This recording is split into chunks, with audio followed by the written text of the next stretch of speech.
भाई मान लो आपको आईफोन से अपनी लोकेशन एक फ्रेंड को भेजनी है, तो आप व्हाट्सएप पे जाओगे और 2 बटन दबा के लोकेशन सेंड कर दोगे, राइट?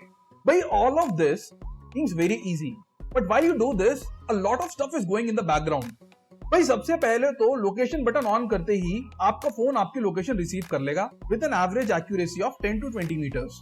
फिर जो भी लोकेशन आती है उसको आपका फोन अपनी इंटरनल मेमोरी में स्टोर कर लेगा। भाई तभी तो आप लोकेशन शेयर कर पाओगे, राइट? एंड फाइनली जो भी लोकेशन आई है उसे आप ऐसा मैसेज सेंड कर दोगे।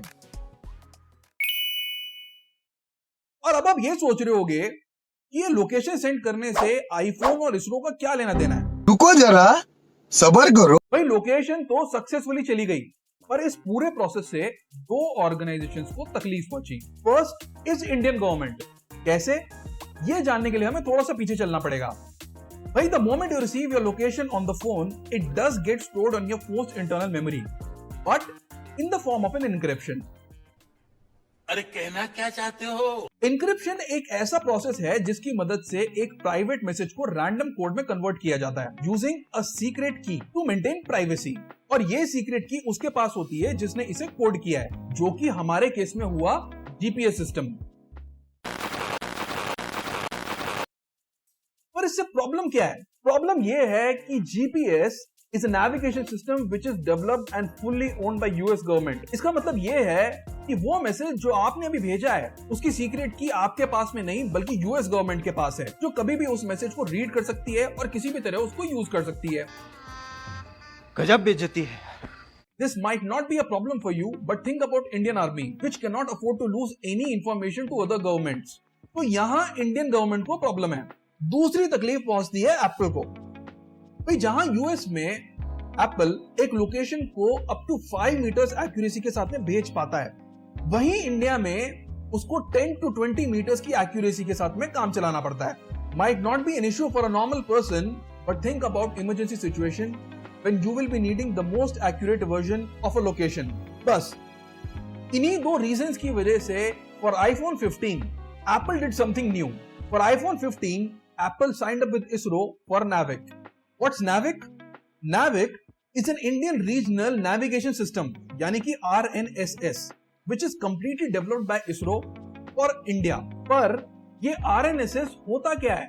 भाई there are 2 types of navigation satellite systems, यानी कि NSS. First is global, जिसका मतलब है ऐसा नेविगेशन सिस्टम जो कि पूरे ग्लोब को कवर करता है using fix number of satellites. क्योंकि एरिया बहुत ज्यादा होता है तो लोकेशन भी इतनी एक्यूरेट नहीं हो पाती, and this makes it an ideal fit for commercial use but not for military, क्योंकि मिलिट्री को हाईली एक्यूरेट लोकेशंस की जरूरत होती है।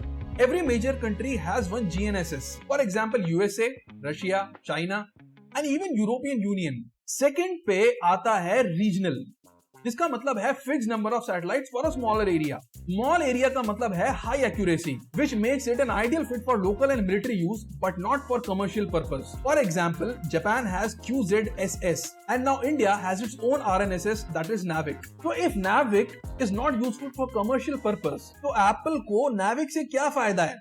But in order to improve the user experience, every smartphone company on planet Earth uses either GNSS or a combination of both GNSS and RNSS as their navigation system. But that is completely dependent on the user location. How? Let's see. Whenever you switch the location on, your phone is made to choose between GNSS or an RNSS in order to locate you with the maximum accuracy. इसका मतलब ये है कि अगर आप India में हो तो आपका फोन RNSS यूज करेगा, और वहीं अगर आप अब्रॉड हो तो आपका फोन GPS यूज करेगा. And that is how GNSS and RNSS work together. India till now was using only one GNSS, and that is GPS. पर NAVIC के साथ the iPhone users in India will be able to use a combination of both GPS and the NAVIC navigation system, and thus improving the accuracy to a much greater level. So when using abroad, an iPhone will still use GPS, but for India, it will be using NAVIC. So by NAVIC is not just a substitute of GPS in India. With a constellation of 7 satellites with 4 in GSO and 3 in GEO, NAVIC can locate any user in India with an accuracy up to 0.1 meter. That's 100 times better than that of GPS. So with NAVIC being used in phones in India, 2 things will happen. पहला तो ये कि अगर GPS में कोई खराबी आ जाए या फिर कोई डेटा लीक हो जाए तो India will no longer be dependent on the US government for GPS services and data and this will continue to work at the same pace as it was working before.